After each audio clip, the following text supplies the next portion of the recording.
Good afternoon, friends, and welcome to this joint press briefing. We will have press statements by the Honorable Prime Ministers of India and Sri Lanka. May I now invite the Honorable Prime Minister of India to deliver his statement. Your Excellency, Prime Minister Ranil Wikremasinghe, members of the media, I am delighted to extend a warm welcome to you and Professor Maitri Wikremasinghe and members of your delegation. Let me congratulate you once again for leading the United Nations Front for Good Governance Alliance to victory in last month's parliamentary elections. We are deeply honored that you have chosen India as your first overseas destination. It is a happy coincidence that your last full term as Sri Lanka's Prime Minister coincided with the first NDA government. We thank you for your belief in and steadfast support for India-Sri Lanka relations. You are a deeply valued friend whose vision for Sri Lanka's progress and commitment to its pursuit is greatly admired in India. This is a historic year for India-Sri Lanka relations as it is for Sri Lanka. We had the honor of hosting President Sirisena on his maiden visit abroad in February. I had the privilege of an extraordinary visit to Sri Lanka in March. Now we have Prime Minister Wikremasinghe here. Sri Lanka has voted twice this year for change, reforms, reconciliation, and progress. There can be no stronger statement of Sri Lanka's democratic tradition. There can be no clear sign of Sri Lanka's march towards a peaceful, inclusive, and prosperous future.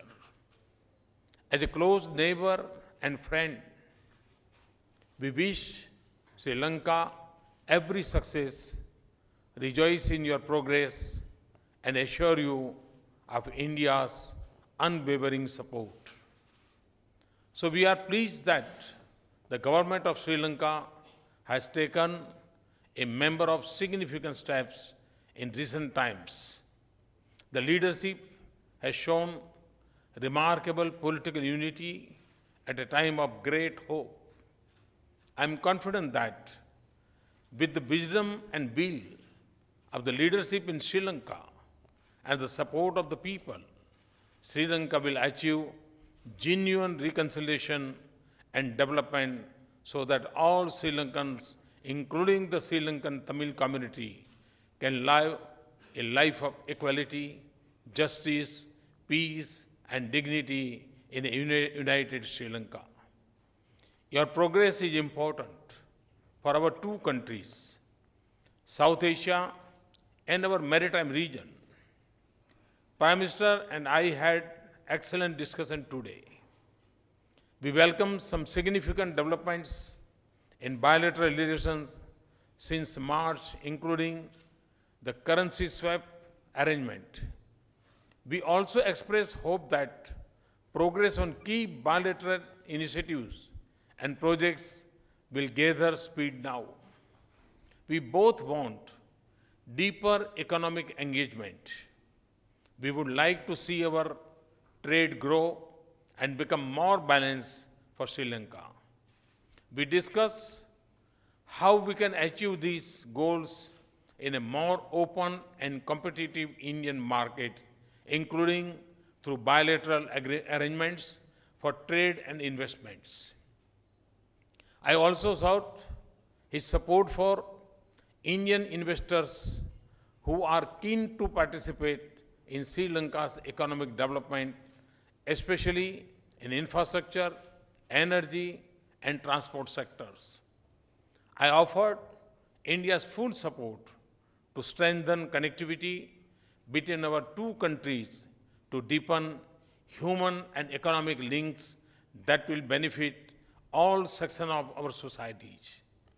I assured Prime Minister Wikremasinghe of continuing commitment to our development partnership in infrastructure, railways, energy, community development projects, agriculture, capacity building, science and technology, space and civil nuclear field.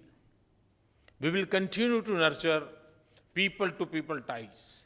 We just finished an absorbing test series. We shall all miss the great Kumar Sangakkara on the cricket field. We recognize our closely aligned security interests and the need to remain sensitive to each other's concerns. We both reaffirm our commitment to deepen our defense and security cooperation. We will intensify cooperation in combating terrorism and work together for security and stability in our maritime neighborhood. Sri Lanka is our largest partner in defense training program, and we will continue to expand our cooperation in this area. Prime Minister and I also discussed the fishermen issue. We agreed that fishermen's associations on both sides should continue their efforts to find a solution. I conveyed to him that this should be seen as a humanitarian issue that affects livelihoods. I informed him of the steps we are taking to encourage Indian fishermen to take up deep sea fishing. In conclusion, let me say that India and Sri Lanka have a huge stake in each other's success and in stability and development in our region. This is a relationship that touches the hearts of ordinary Indians and Sri Lankans. It is also of great strategic importance to our two countries.